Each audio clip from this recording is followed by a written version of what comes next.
campagne à la ville.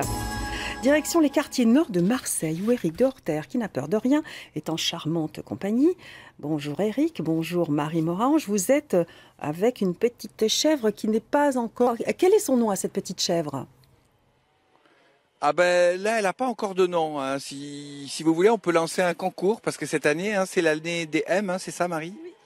Donc, il faut pas que ça soit un nom de personne. Ça peut être, on pourrait imaginer de l'appeler Machouilleuse ou Mélisse, un nom de plante, par exemple. Voilà. Bon. Alors, ce matin, c'est pas compliqué. Oui. J'ai pris le train à la gare Saint-Charles. 8 minutes après, je suis arrivé à la gare de Sainte-Marthe.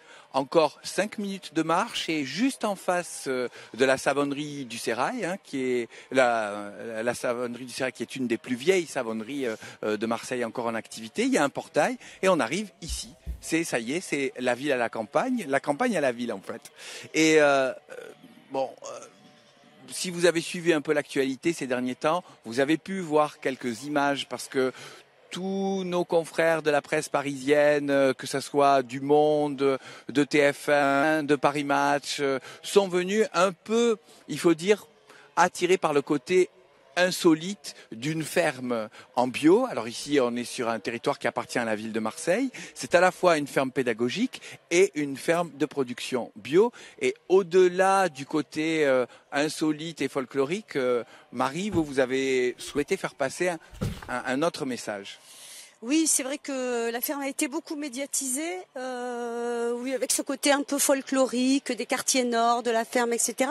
Oui, on a souvent dit, oui, c'est la ferme au milieu des cités, avec les kalachnikovs, voilà, et la petite fermière dans les quartiers. Bon, en fait, moi, je suis agricultrice en bio, et pour moi, je fais exactement le même métier que les agriculteurs ailleurs, sauf que c'est dans la ville.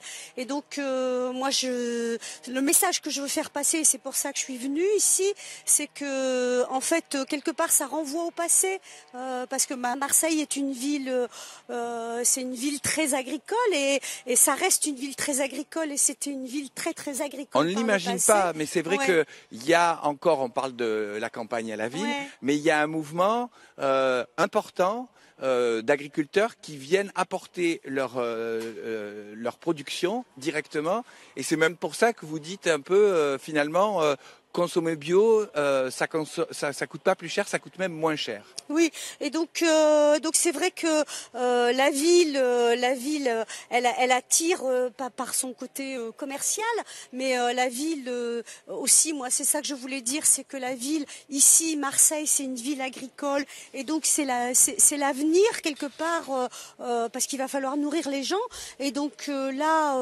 effectivement, il y a des agriculteurs qui viennent pour nourrir Marseille. Entre autres, moi, je fais partie aussi des paniers marseillais, et donc on est là pour nourrir les gens dans les villes. Et ça, on l'oublie un petit peu, ce côté, on nourrit les gens, parce que c'est vrai que on est partout, on est nourri par de l'agriculture industrielle, et donc on voit plus d'où elle vient, on voit plus, voilà. Et donc quelque part, ça revient pas beaucoup plus cher d'aller se nourrir dans les fermes. Les gens qui ça viennent revient même ici, moins cher. ça revient pas beaucoup plus cher, non, c'est sûr, et ça revient souvent moins cher parce qu'on raisonne autrement son alimentation aussi, et donc et en plus on a le contact avec l'agriculteur. Alors en ce moment, là vous avez une chevrette dans les bras. Vous pouvez nous présenter justement quelle chèvre vous avez choisi d'élever ici Alors moi en fait j'étais partie sur une race un peu classique qui est la race alpine, et j'ai acheté un bouc, puisque bon, il faut un bouc pour 25 chèvres, ça en fera rêver certains, mais donc j'ai mis un bouc anglo-nubien parce qu'en fait c'est une race qui a la particularité d'avoir un lait de super qualité. Ça veut dire que bientôt on va recommencer les fromages? Ça y est, j'ai recommencé depuis hier à faire des fromages. Donc cette année, j'ai chèvres, vaches et brebis, voilà. Alors, vous parliez des paniers marseillais, c'est un système d'AMAP, d'abonnement, où dans un panier on retrouve des légumes et donc éventuellement du fromage en bio. On est dans la semaine du Salon de l'Agriculture. On voit beaucoup de gens protester en ce moment, parler des réseaux de grande distribution, tout ça. Vous n'êtes pas dans ce système-là? Est-ce que ça veut dire que vous n'auriez pas à aller manifester, ou si vous aviez à manifester, ça serait certainement pas pour les mêmes choses que vos confrères? Non, c'est sûr que moi, j'ai effectivement la chance d'être sur du circuit court. Donc les paniers marseillais, c'est effectivement un contrat solidaire avec l'agriculteur. Et après, pour le reste de la commercialisation, c'est aussi sur du circuit court. Donc effectivement, moi, si j'ai à manifester, je suis quand même extrêmement favorisée, je dirais, quelque part. Parce que, mais bon, ça a toujours été mon système, même quand j'étais dans les Hautes-Alpes. Mais c'est vrai que c'est pas pour ça que je manifesterai. Parce que moi, je comprends que tous ces gens manifestent, mais aussi c'est un système c'est le modèle qui est très différent. C'est un modèle, le modèle de l'agriculture industrielle qui a mené un peu l'agriculture dans le mur.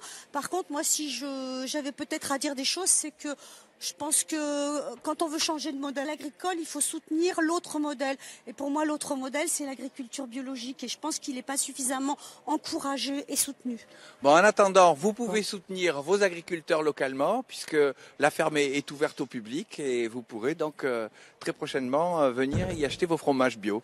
Merci beaucoup à tous les deux. Donc, si on a noté, c'est le retour de l'agriculture en ville. À Marseille, on compte aujourd'hui, je crois, 29 exploitations agricoles contre 76 en l'an 2000.